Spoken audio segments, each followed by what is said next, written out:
Atenção! Vai começar agora uma teleaula de automação do curso profissionalizante.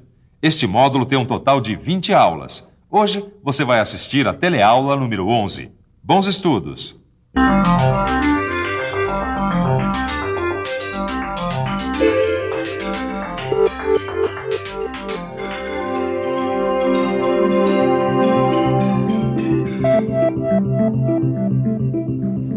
Hoje a gente vai falar de revolução, mas calma, não é esse tipo de revolução que você está pensando.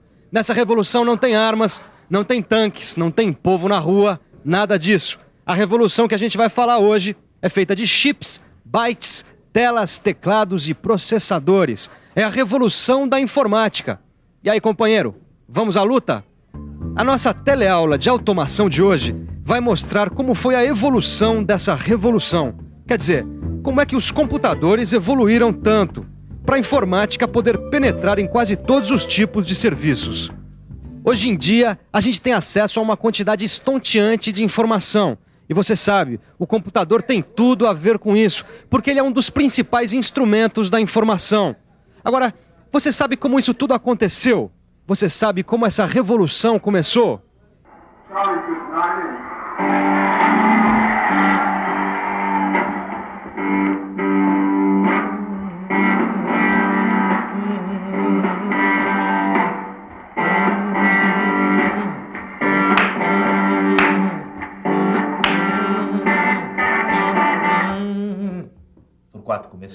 Começou.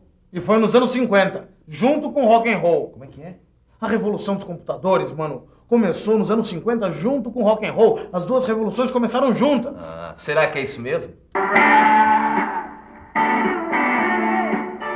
É isso mesmo. Em 1950 já existia um computador, o ENIAC. Ele ocupava uma sala toda e custava $500 mil. Mas é claro que do ENIAC em diante começam a aparecer computadores menores e pelo menos um pouco mais baratos, né? Todos eles eram produzidos pela mesma indústria. Confira no nosso arquivo. O primeiro computador comercial foi o IBM 650. Depois dele, veio o modelo 1401, que ampliou a presença do computador nas grandes corporações. E a partir desse modelo, foi desenvolvida uma família de computadores comerciais, a linha 360. Com ela, começa a terceira geração de computadores.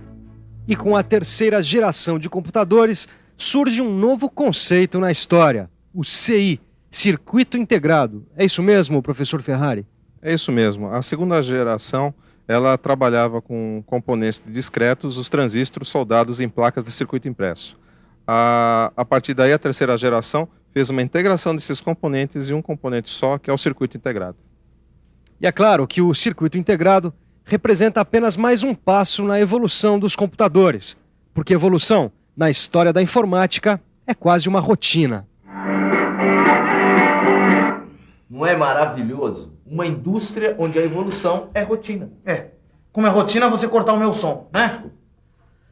Bem, o som ele estava vindo de uma placa de circuito impresso, como essa, tá? Que ela reproduz o som do CD. Agora, o CD a gente coloca aqui no drive do CD, tá vendo? Muito bem, mas a miniaturização do computador só aconteceu quando eles começaram a colocar tudo numa placa só. Quando todos os dispositivos necessários foram colocados numa single board, compreende? Single board parece conversa de surfista, né? Mas não é não. Não. É que em inglês, single em inglês é única, board é placa. Então quer dizer placa única. Tá dando para perceber que em computação tem muitos termos em inglês, né? Mas é bom você já ir se acostumando, porque é assim mesmo. Por exemplo, aqui nós usamos esse desktop, que é perfeito. Temos também o laptop, que dá conta do recado, até o palm top, que dá para fazer muita coisa. Não disse. Desktop, laptop e palm top. Você vai conhecer cada um deles agora. Esse aqui é o desktop, que vai sobre as mesas nos escritórios. Conforme a capacidade, o processador do desktop pode ficar embaixo do monitor ou independente dele. Já esse outro aqui é o laptop. Ele é bem menor e tem o teclado e o monitor embutidos no mesmo corpo. E tem ainda esse outro aqui, olha, bem menor, o palm top, que cabe na palma da mão. Agora, você sabe qual foi a grande revolução dentro da evolução dos computadores? Foi quando eles começaram a se comunicar em rede. Está por dentro?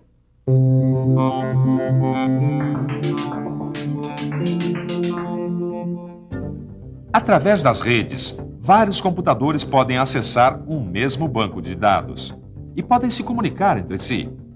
As redes podem ser no mesmo escritório, podem ser nos diferentes pontos de uma organização, em diferentes locais, estados ou países. Ou podem ser redes mundiais, de conexão ilimitada, como é o caso da internet. Toda a comunicação entre computadores é feita através de linhas telefônicas ou de sinais via satélite. Mas além de se comunicarem entre si, os microcomputadores se comunicam também com os seus periféricos. Basicamente, existem dois tipos de periféricos: os de armazenamento de dados, como por exemplo essa unidade de CD-ROM, e os de entrada e saída, como por exemplo esse modem. Mas calma aí, que você já vai entender direitinho essa história de periféricos. Vamos começar com os de armazenamento de dados. Os periféricos de armazenamento de dados são unidades de memória secundária. Para você ter uma ideia do que é uma unidade de memória secundária, você lembra dos cartões perfurados lá da pré-história do computador? Pois é, a combinação dos furos desses cartões é que armazenava a informação. Era um tipo de memória secundária que ficava à disposição do usuário do computador. Agora, é claro que o uso desses cartões era bem pouco prático, né? Por isso, mais tarde, eles foram substituídos por fitas magnéticas. Confira no arquivo. Com as fitas magnéticas, os programas e as informações ficavam armazenadas em sinais. Do mesmo jeito que a gente grava músicas em fita até hoje. Mais tarde, para deixar o armazenamento mais prático, foi desenvolvido o disco magnético. Conhece? Conhece isso aqui? Isso aqui é um disco magnético. Ele substitui a fita no armazenamento da informação. E dos programas também, né, mano? Certo. Agora, o importante é que para você localizar a informação aqui dentro ficou muito mais ágil. Você não precisa mais ficar rodando para procurar informação, que nem em fitas cassetes, por exemplo. Porque, na verdade, a leitura do disco não é feita apenas por um, mas por vários cabeçotes, que nós chamamos de cabeças. É isso mesmo. Como vocês podem observar, o Torquato é uma cabeça. Obrigado. Mas você poderia rapidamente explicar quais são os tipos de discos magnéticos? Posso. Os discos magnéticos são classificados em dois grupos de acordo com a sua dimensão e a sua capacidade de armazenamento. Mas, mano, quais são esses grupos? Os grupos são os discos rígidos, como esse Winchester, e os discos flexíveis, como esse disquete. E eles são encontrados em várias versões. Você vai conferir agora como é que os discos rígidos e flexíveis variam em dimensão e capacidade. Quanto à dimensão, os discos flexíveis variam entre 5 1/4 de polegadas e 3 polegadas e meia. Já os discos rígidos podem ser do tipo Full, que são maiores, ou do tipo Slim, que são menores.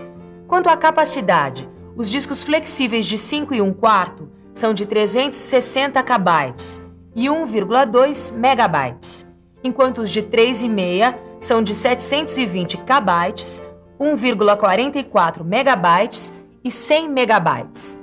Já os discos rígidos podem variar de dezenas de megabytes a dezenas de gigabytes de capacidade. Mas capacidade de armazenamento mesmo é a do CD-ROM. É esse disco que você já deve ter ouvido falar, não é? O CD-ROM é um dispositivo de memória secundária que, além da maior capacidade, tem maior velocidade de resposta na disponibilização de programas e informações. Bom, deu para você ter uma ideia dos dispositivos periféricos de armazenamento de dados.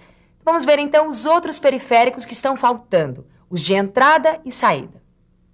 O primeiro dispositivo de entrada e saída que você aprende é esse aqui, o monitor de vídeo. Assim como na sua TV, o monitor pode ser monocromático ou colorido. Ah, mas ele pode variar muito de resolução. O que o mano quer dizer é que o monitor pode ser mais ou menos preciso na apresentação das imagens, compreende? Compreendo. Não estou falando com você, estou falando com o pessoal que está assistindo, presta atenção. As telas dos monitores variam muito conforme o padrão de sincronismo, número de cores e outras coisinhas mais. Existem telas do tipo EGA, CGA, VGA e Super VGA. Cada uma com um padrão diferente de resolução, sincronismo e cores. Um outro periférico de entrada e saída bastante importante é a impressora. Bom, como você está vendo, aqui tem vários tipos de impressoras. A impressora matricial, a jato de tinta e a impressora a laser, que é a que oferece maior qualidade. E ainda tem mais uma série de periféricos de entrada e saída, como secretária eletrônica, fax, gravadores. Todos são acessórios que aumentam tremendamente o potencial de comunicação do computador. Nas indústrias e nas grandes empresas, o uso do microcomputador varia muito. Aqui nesse jornal, por exemplo, o micro de cada jornalista está ligado a um computador central, que a gente chama de servidor de rede. Quer saber como ele funciona? O servidor de rede tem uma infinidade de informações armazenadas na sua memória. E essas informações podem ser acessadas por cada micro ligado a ele. E tudo ao mesmo tempo. E nas indústrias, o uso do computador é bem diferente do que nos escritórios. Mas isso fica para a próxima teleaula. Por enquanto, você revisa tudo que aprendeu na teleaula de hoje. E atenção, se liga aí que é hora da revisão. Na nossa teleaula de hoje, a gente viu como foi a evolução dos computadores. Você viu como surgiu o conceito de compatibilidade entre os equipamentos. Conheceu os principais tipos de microcomputadores. Viu como eles operam em rede e teve uma boa ideia dos periféricos do micro, conferindo quais são os principais periféricos de armazenamento de dados e de entrada e saída. Olha, só tem uma saída para quem quer aprender mais sobre microcomputadores. É pegar o livro, estudar bem a aula, fazendo todos os exercícios. É isso aí. Eu garanto que vai ser o maior barato. Agora eu tenho uma surpresa para o meu amigo Torquato.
Telecurso 2000, um programa de educação do Sistema Fiesp e da Fundação Roberto Marinho.